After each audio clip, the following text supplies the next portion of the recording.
Melee is old enough that you can get a drink with it in any country, and in this time has stood tall in its longevity as a competitive esport.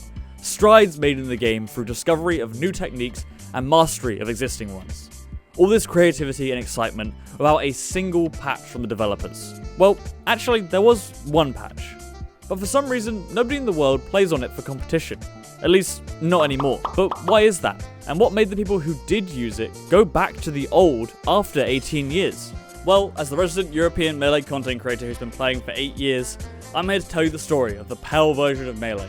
Its differences, its difficulties, its benefits, and its fall. So first, what is PAL? PAL stands for some technical garbage that neither you nor I care about, but it was the version of the game that released in Europe roughly 5 months after its initial release in the US and Japan as the NTSC version. Got it? That's going to be important for later.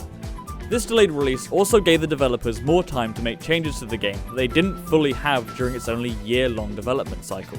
While they were able to fix bugs like Bowser's down throw dealing no damage to certain characters, the main thing was a balance patch, which strangely enough does nerf the characters that even today are known as the top tiers of the game, but also some unfortunate others. Fox received a buttload of nerfs, the most significant being his up smash being weaker, and his recovery length being shortened. Falco had his late down air spike fucked, so it extends sideways now. Marth also had his spike completely removed and turned into a regular meteor smash. And Sheik, oh poor Sheik. Her up air was nerfed to launch way less, and her down throw was gutted so that she could no longer chain grab half the cast, and had no guaranteed aerial follow-ups, essentially making her a tech chase bot on her grabs. Some stranger nerfs though were those to the mid tiers. Mario was made slightly easier to kill for some reason, and his airspeed was reduced. And Ganon had his forward air's knockback reduced by 33%. I just assumed the punch was too good in casual play. Though obviously with all these nerfs to the top of the cast, you would see indirect buffs to those lower tiers, especially with characters like Sheik having their oppressive options removed. But also buffs to the higher tier characters that were missed, like Peach and Puff, who, with a big problem in Fox being nerfed, are stronger in PAL. There are also direct buffs. Kirby got a laundry list of buffs, but unfortunately is still garbage. Yoshi probably benefits the most from PAL with some slight but impactful buffs to his weight and smash attacks. But despite all these changes, the tier list itself remains relatively similar, and the bad characters are still bad. It's not like Europe had a bunch of random mid-tiers winning events. So upon hearing this, depending on your circumstances, as a viewer of the game, a player, or even a top player, you may think and feel different things.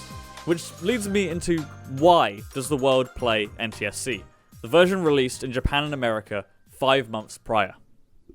For the majority of Melee's lifespan, Europe and Australia actually played on the PAL version of Melee, and America used the NTSC version. This is mainly just cause it's what got released in the regions, and there was no real way of changing it. The years of the game's release being played on the pure game disc and memory card that you just put into a GameCube. However, when the Wii was released with its modding potential, it became very easy to mod Melee and other games. So theoretically, switching from NTSC to PAL would be possible. However, that was never really on the table. In fact, it was the opposite which was the primary discussion for Europe and Australia. But why would the region playing the newest version of the game even want to switch to the older version? Except you stay. Well, I would say there were 3 main reasons for the switch.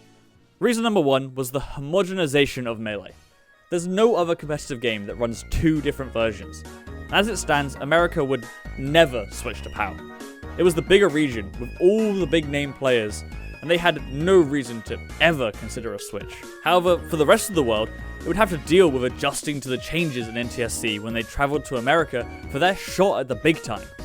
This could make or break a player's chance at potentially even going pro in Melee, which is already an insanely small chance. Reason number 2 was almost certainly character bias. As it stands, most players play a character that is in fact nerfed by PAL. And according to this sheet, that's 69% of players. So the prospect of a character buff probably enticed a lot of the players who were playing PAL. I mean, it's more fun to have a character that can do more stuff and has more options, right? And that's my 3rd reason. It's nowhere near as prevalent as the others, but fun is a big factor. and a lot of people consider a more explosive melee with more kill options and faster pace to be more fun. This obviously isn't everyone, but as I said earlier, this kind of ties in with Reason 2. And I'm kind of with them. I'm a spacey main, so bias beware, but a lot of Melee's most iconic moments and combos might have never happened if they had been playing in PoW. Now, I'm sure based on the stats, a lot of you are probably like me. You might be thinking a switch under these circumstances just makes sense. However, PoW regions didn't actually begin switching to NTSC until 2018. Why? Well, a few things. Generally, PoW wasn't hated in the regions. In fact, there are people who swear by PoW to this day. And the average player who isn't traveling to America, they didn't really care all that much about homogeny, at least not enough to be trying to push for Wii modding to be the main and only used setups. Melee wasn't very accessible as is. Making it so we play on a different version would only shut out new players even more. However, this didn't stop Australia, who, with its scene mainly being based in just major cities, made the switch over in 2018. But this is what lit the fuse of discussion in Europe, and prompted Knuckles, a prominent European TO, to go to Uncle Punch and ask if a memory card mod could be created that simply just changes the character data to be the same as NTSC's. This was more normalized with the recent implementation of UCF, a memory card mod that was standardized and tried to erase controller variants and make the game fairer for everyone, and not just those who have the best controller. Don't mind this thing. And Uncle Punch came back within a week with the mod.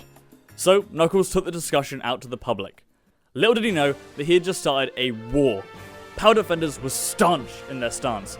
And why would they want to switch to an older version of the game? If anything, the Americans should switch to PoW. I don't want to play a game where Fox destroys me even harder, they'd say. But these cries, while heard, wouldn't drown out the aforementioned arguments for NTSC. As well as the times now being more netplay focused for friendlies, NTSC wouldn't really cause that accessibility issue before.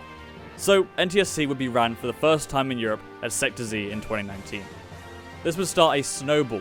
The Netherlands would then start a full trial period for the game and then switch after a vote 3 months later. This then went to other regions. The UK started its own trial period that would end at an 84% majority for NTSC. And slowly but surely, PoW lost its ground. It was a wild time. People would say they would quit if we switched to NTSC. Intense discussion and voting politics all the way through the trial periods. And some people even sent death threats to Knuckles for even beginning this talk. He ruined their game for them, which is kind of fucking insane. I mean, like, don't do that, you weirdos. But the last region to switch would be Finland during COVID. I'm not exactly sure of the exact date, I couldn't find it. And that would be the last bastion of PoW Melee. Gone for good. The version only to be brought up in random Twitter convos and joke brackets. Do we miss it? I don't. It might just be confirmation bias, but I feel like nowadays we get even more US players coming over to compete in Europe than we did during PoW. And more than ever, we have European threats at international tournaments. But that won't stop people from coming into our stream chats and asking, is this PoW? And for all of you that do that, yes, it's PoW.